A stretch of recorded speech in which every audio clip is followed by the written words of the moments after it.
வணக்கம் நண்பர்களே. நம்ம வாழ்க்கைக்கு ஒரு முக்கியமான பாடம் சொல்லும் ஒரு சிறிய கதையை இப்போது கேட்போம்.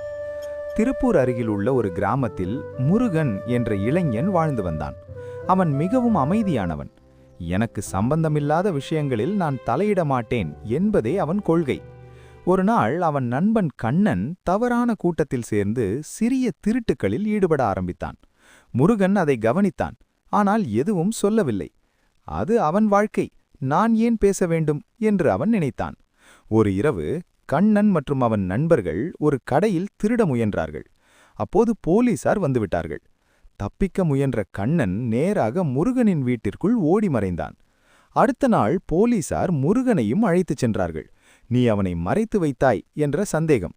முருகன் எதுவும் செய்யவில்லை, ஆனால் அவன் குடும்பம் அவமானத்தையும் துன்பத்தையும் சந்தித்தது. அப்போதுதான் முருகன் உணர்ந்தான், நான் தவறு செய்யவில்லை, ஆனால் தவறை தடுக்காமல் இருந்ததால் அதன் விளைவு என்னையும் தாக்கிவிட்டது.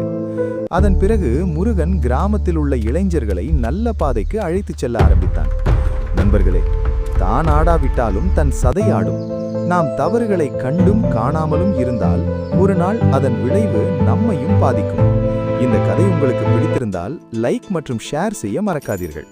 இன்னும் பல பயனுள்ள கதைகளுக்காக தொடர்ந்து இணைந்திருங்கள். நன்றி.